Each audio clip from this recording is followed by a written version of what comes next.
Yes, Stephen Boyle.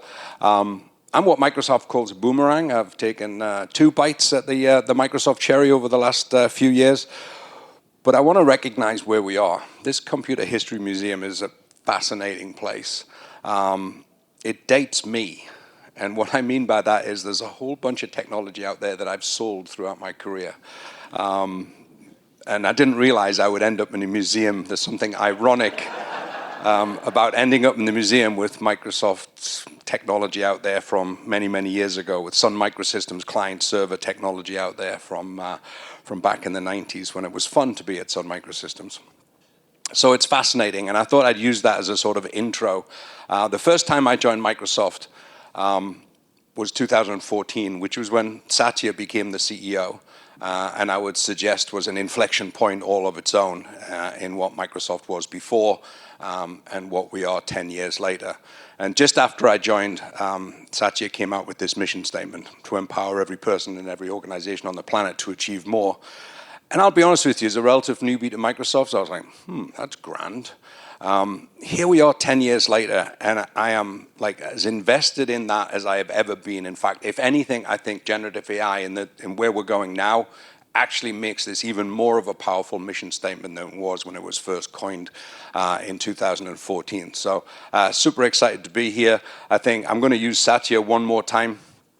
I didn't realize actually that Microsoft was founded in 1975. I was like, that can't be right. So in I went to Wikipedia, and sure enough, Bill and Paul had a company called Micro-Soft in 1975. That was the first year that they actually generated revenue. So we're 50 years old next year.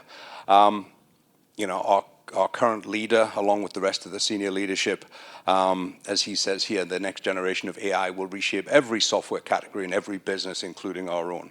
Hopefully, the people in this room, you know, are fully invested in that. What we've heard from Priya and Pallab very much goes along with that.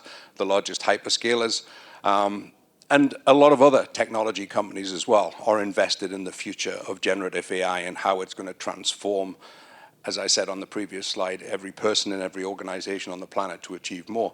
But it won't just be with Microsoft technology. And I'm super pleased to be here with AWS and with Google and many of you in the room who are going to bring your own technologies to this amazing wave of computing that we're in right now.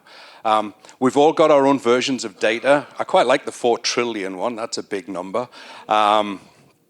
But I believe it as well. I mean, I believe when you break it down and you look at the size of the industries that we touch today and the potential impact that technology moving from digital transformation to AI-empowered digital transformation, you know, whatever flavor of number you choose, I think it's achievable in the future world. And it's only achievable not just with the AWSs, the Googles, and the Microsofts of this world, but every single one of you in the room. Every single one of us has an opportunity. The pie just got substantially bigger, and the opportunity for customers, for ISV, for channel, for systems integrators. Another thing about my life in the high-tech industry, I've also touched every single one of those partner communities. I worked in the channel. I worked for an ISV. I've managed all of those different partners as well. So every single organization and every single person can benefit from what we're going through right now. And many already are, in many ways. You know, the data that we look at on a regular basis, the customers that we talk to, they're all either diving in, you know, fully, or at the very least dipping their toe in the water and wondering where AI is going to take them. So it's a super exciting opportunity for all of us. Microsoft's not always known for simplicity, so I'm going to try and make it as simple as possible for you here today. We look at, and this is a good example of what we call customer zero, how are we going to empower our employees through the use of AI?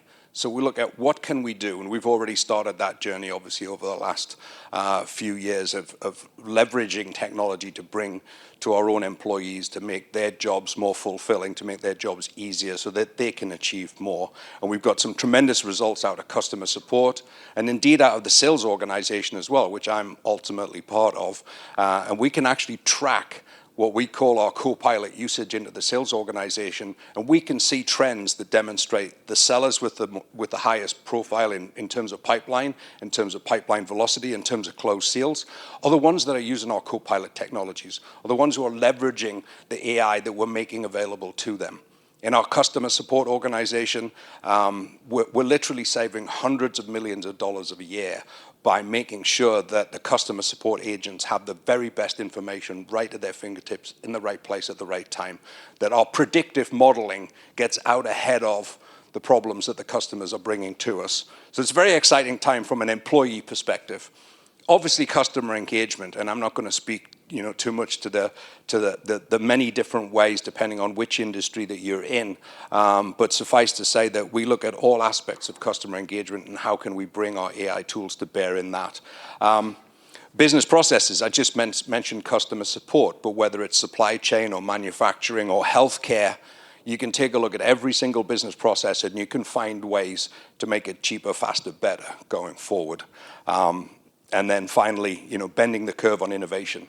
We're all capable of bending the curve on innovation through the utilization of AI, whatever model you choose. As my esteemed colleagues pointed out, we're all in the business of making as many large language models available and small language models and every other technology that frankly we haven't quite yet invented, but we know is coming.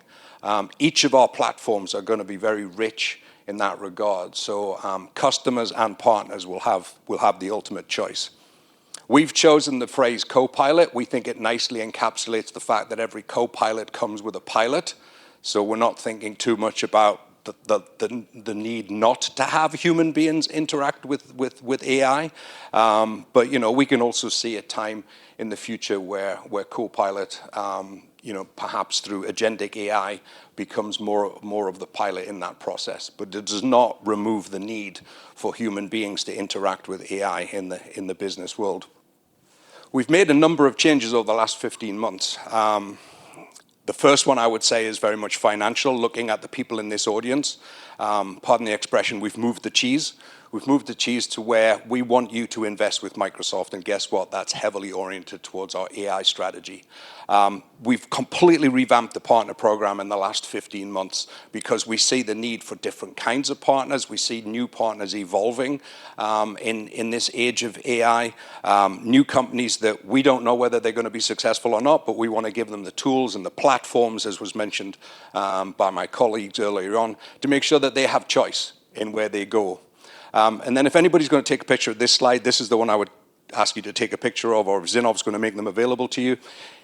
We have to be secure and we have to be responsible. And there's a great report out there. Yes, it's a Microsoft report, but I'm sure my colleagues have got similar documents and white papers.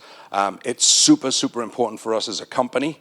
It's in our DNA and it's in our culture to do everything we possibly can to deliver responsible AI in a secure way. There's lots of bad actors out there in the world, and they've got the same access to the tools that we have access to.